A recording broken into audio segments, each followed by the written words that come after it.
কথা হ'ল কি যে এইটো যিটো অনুষ্ঠান ইণ্ডিয়া এনাৰ্জি উইক এইটো হৈছে আপোনাৰ ধৰক বিভিন্ন দেশ পৃথিৱীৰ প্ৰায় 160খনৰ ওপৰ দেশ প্ৰায় খুব সম্ভৱ 6,000ৰো অধিক প্ৰতিনিধি ইয়ালৈ আহে আৰু বিভিন্ন ধৰণৰ টেকন'লজি প্ৰদৰ্শিত হয় বিভিন্ন ধৰণৰ কেইবাটাও কথা থাকে ইয়াত অকল ধৰক অইল আৰু গেছ কোম্পানী বুলি নহয় সেইটো আগতে যিটো পেট্ৰটেক বুলি যিটো অনুষ্ঠানটো আছিলে পেট্ৰটেকৰ যিখন কনফাৰেঞ্চ আছিলে সেইখন বিশেষকৈ অইল আৰু গেছ লৈ হৈছিলে তাৰপিছত চৰকাৰে ভাবিলে বহল কৰিবৰ কাৰণে যিহেতু অকল অইল গেছ হ'লে নহয় গোটেই সম্পূৰ্ণ তেওঁলোকে ভাবিলে যে এনাৰ্জি গোটেই স্পেক্ট্ৰামটো মানে সাৱটি ধৰি পেলাই ইণ্ডিয়া এনাৰ্জি উইকটো অনুষ্ঠিত কৰিবলৈ তেখেতসকলে ব্যৱস্থা কৰিলে গতিকে ইয়াত কি হয় বিভিন্ন দেশৰ বিভিন্ন মানুহ আপুনি লগ পাব বিভিন্ন দেশৰ বিভিন্ন প্ৰতিনিধি চৰকাৰী প্ৰতিনিধিৰ পৰা আৰম্ভ কৰি প্ৰাইভেট ব্যক্তিগত খণ্ড বিভিন্ন national oil company international oil company সকলোকে আপুনি ইয়াত লগ পাব গতিকে ভাৱৰ আদান প্ৰদান হয় আমাৰ দৰে কোম্পানী যিবিলাক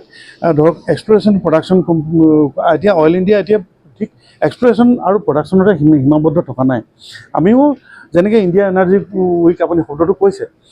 ঠিক তেনেদৰে আমি এনাৰ্জি কোম্পানীৰ পৰিসৰলৈ আমি গুচি গৈছোঁ আমাৰ ৰিনিউৱেবল আছে বৰ্তমান তাৰিখত আমাৰ গ্ৰীণ হাইড্ৰজেনৰ কাৰণে আমি কাম কৰিছোঁ গতিকে আমি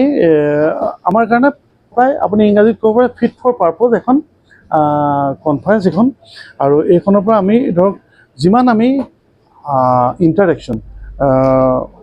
আদান প্ৰদান কৰিব পাৰোঁ তাৰ প্ৰতি আমি লক্ষ্য ৰাখোঁ আৰু আমাৰ কিবা যদি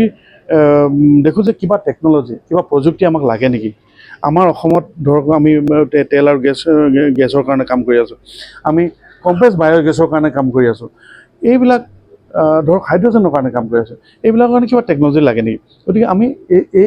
এই ধৰণৰ ফৰ্মত আমি বিভিন্ন জনৰ লগত কথা পাতি আমি আলোচনা কৰি আমি বহুখিনি কথা গম পাব পাৰোঁ আৰু আমি সেই টেকন'লজিবিলাক ইম্বাইব আমি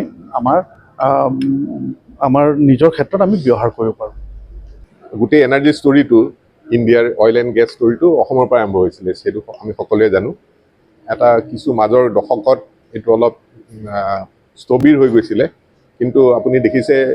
যে 2014-15 বৰ্ষৰ পৰা প্ৰায় এইটো এটা আকৌ পুনৰ জীৱিত হৈছে অফক'ৰ্ছ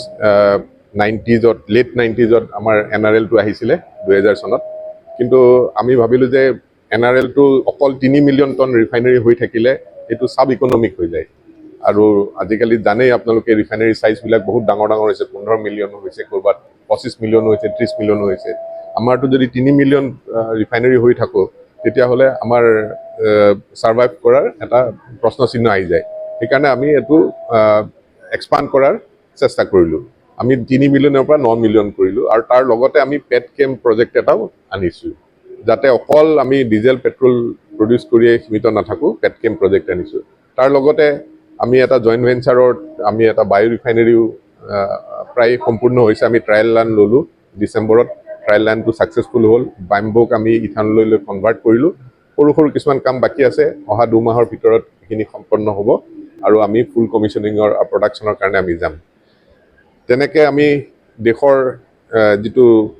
এনাৰ্জি চিনাৰিঅ' এনাৰ্জি লেণ্ডস্কেপ আছে সেইটোৰ সংগতি ৰাখি আমি গ্ৰীণ হাইড্ৰজেন প্ৰজেক্টটো কৰি আছোঁ নুমলীগড় মই ৰিফাইনেৰীৰ কথা কৈছোঁ নুমলীগড় ৰিফাইনেৰীত গ্ৰীণ হাইড্ৰজেন প্ৰজেক্ট হৈছে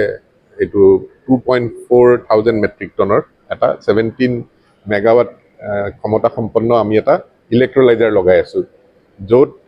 পানীৰ পৰা হাইড্ৰজেন বনোৱা হ'ব আৰু সেই হাইড্ৰজেনটো ৰিফাইনেৰীতে ইউজ হ'ব তাৰোপৰি আমি 10,000 টন বনাব কেপাচিটিত প্ৰাইভেট ইনভেষ্টমেণ্টৰ কাৰণে আমি বিচাৰিছোঁ তেওঁলোকে বনাই পেলাই আমাক দিব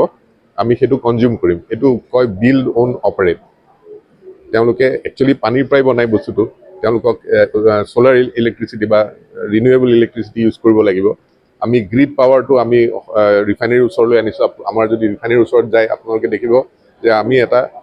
220 kV ছাবষ্টেচন এটা স্পনচৰ কৰিছোঁ AEGCL বনাই আছে